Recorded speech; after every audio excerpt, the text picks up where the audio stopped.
Welcome back to the Rosa Media Productions webcast. I'm Cliff Rosa, and I'm going to be talking today about document cameras, specifically the HoverCan Solo8 document camera. That's the one that I have and use and like very much. Let's switch to my desk view here. So you can see I've got this set up to several different kinds of books and literature that I'm going to do today. Question that I'm going to deal with about the Solo8 is how does it do as far as glare on the pages? Okay, I had a question from a friend, and so thought I'd deal with this. Just so you know, the glare on the page is pretty much a typical issue for document cameras.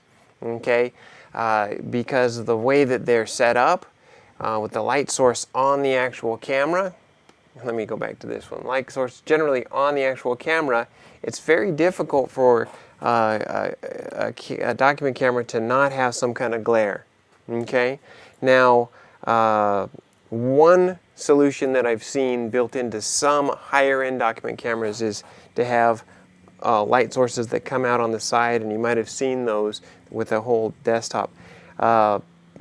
I was just kind of browsing around looking, and I saw one listed for about $5,000, and this one lists for $350. So pretty strong difference in terms of the price point. This has LEDs right here. I'm going to do a demonstration with my webcast studio, because that's one of the things that I set up and sell to people. My webcast studio, and I use softboxes. Okay, I've got two softboxes actually right here. With softbox lighting, there's really no issue with glare, and you'll see that in the video that I'm going to make. So I'll also do a comparison against with the LED lighting on, and with the shinier type pages, like let me see if I can make this glare. Yeah. So with the shinier type paper, you will see some glare with these LED lights, but you really won't see any glare with the softbox lighting.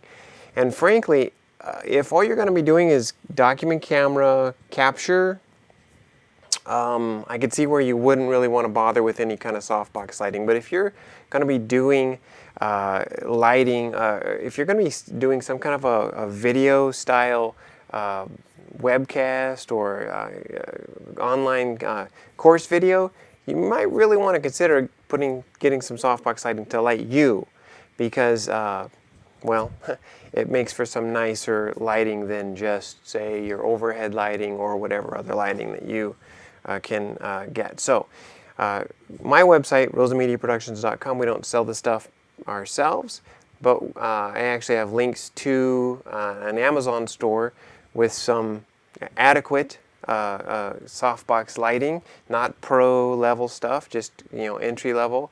And if you use the links on my website, I get a little commission, as far as they call it, affiliate commission, which I'd be thankful if folks want to buy it through me. Again, it's not exactly through me, but I'm getting referral commission for that. Let's go ahead and move on with our demonstration. I want to just talk about the controls of the camera a little bit. See the buttons up here. Basically, there are two buttons you're going to see me reaching up and pressing quite a bit. That's AF for autofocus and AFL, autofocus lock. All right, and the camera is always seeking with those brackets. See those brackets there? When they turn green, it means, okay, I think I've got it focused on what you want. Okay, so when you get it pointed in the space that you're wanting to work in, and then when it's focused in the right space, you press autofocus lock, and then it doesn't keep adjusting and adjusting, because that will definitely mess up a recording session if it's trying to adjust. So as I move the books in the space, you're going to see me using that autofocus and autofocus lock quite a bit. Okay, let's do our demonstration with the softbox lighting, indirect lighting. And what we have here is we're starting with a regular trade book. Okay, now let me hit that autofocus. and lock. Okay, you see there's absolutely no glare issue here, and things look great. In fact, I would have to say this book looks better in this picture than it does in real life. Okay, opening it up to the pages. These are matte style pages. They're not glossy. See a little autofocus so it can adjust its lighting. And to lock it, you can see that looks really nice. Very clear. Easy to get a good scan off of this. I do need to say, if you're going to be scanning books, make sure that you're using them in a fair use, non-copyright infringing manner. Okay, this cover is really a glossy cover. Let me see if I can get it to glare that. Okay, so see how glossy that cover is? No issue at all with the softbox lighting. These pages are a little bit glossy. Not really a problem. Okay, so that's that. Here's a book that kind of like, well, I actually put this together when I was living in Seoul teaching English. This kind of picture this is like the college course materials that you often had to buy with those classes. No real glare issues here.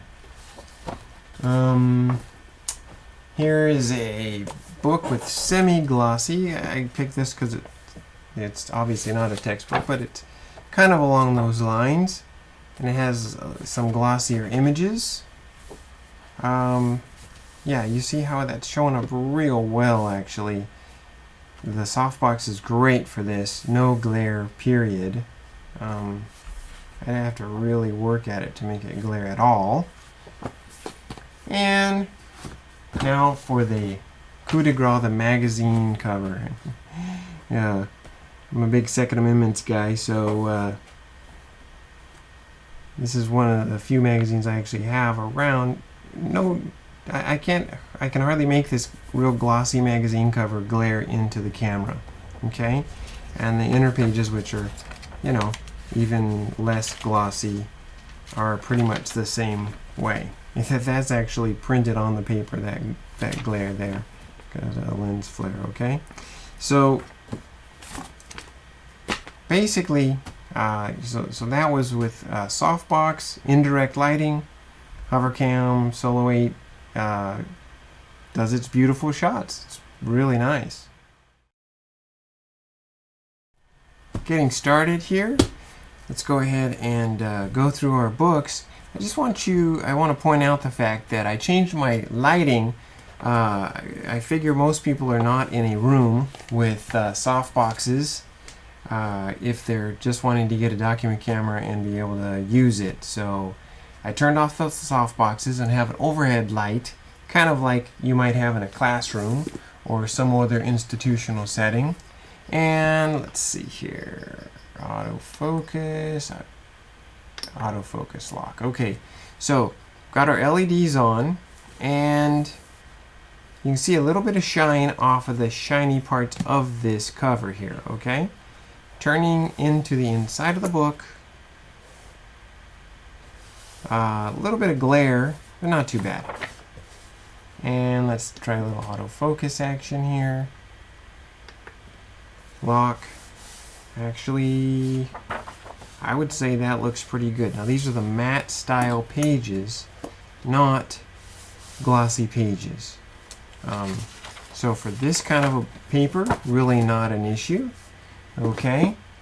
Now here's a book that has a glossy cover. Okay. You can see that is a glare issue. Okay. Here's the inside. Let's do a little autofocus action. Let's make sure we're at the right place. Lock that. Okay.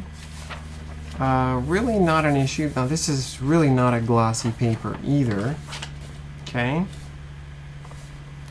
A little bit of a glare. I would say that's not so bad that it's going to cause a problem for, say, a classroom presentation.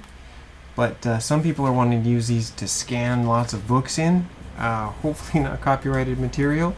Anyway, Now this is actually, I'm using this to kind of simulate one of those books you might use in a college class. This is a book I put together, actually published in Seoul when I was teaching English over there. No real glare issues here. Okay, and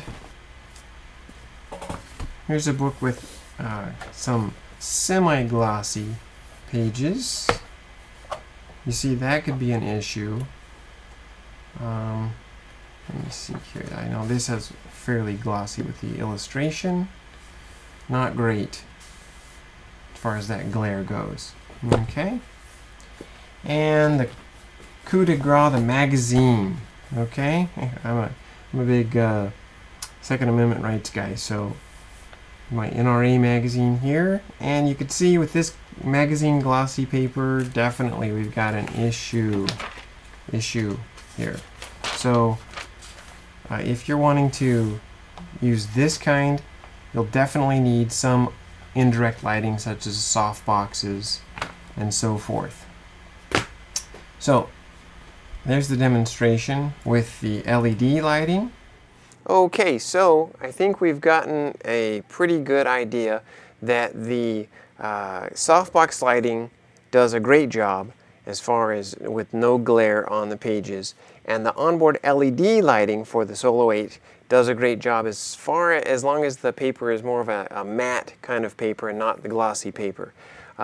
Frankly, document cameras in this price point are pretty much all going to have LED lighting on the actual head or arm of the document camera. You're really talking about a pretty a good jump up. And frankly, you know, if there's one that I've missed out there, please shoot me an email. You can catch me at cliff@rosamediaproductions.com and let me know about that document camera that actually does meet those specifications in this price point. But frankly, if you really want to see an example of the kind of nice imagery this can do for, say, instructional video, I've got a course that we're just about ready to release on Udemy. It's a grid drawing with Ginger Giftakis, and it's an art course, and she actually does a whole demonstration underneath the Solo8 with the softbox lighting, and I have to say it really looks nice. So that's what an example of what this can do with some good lighting. Basically, I still am happy to recommend the Solo8. It's a good product. And with that, I'm going to go ahead and say, hope this was helpful for you. If you would like more info about webcasting setup or making videos yourself, please go over to rosamediaproductions.com. You can subscribe there to get updates, and I'll see you next time.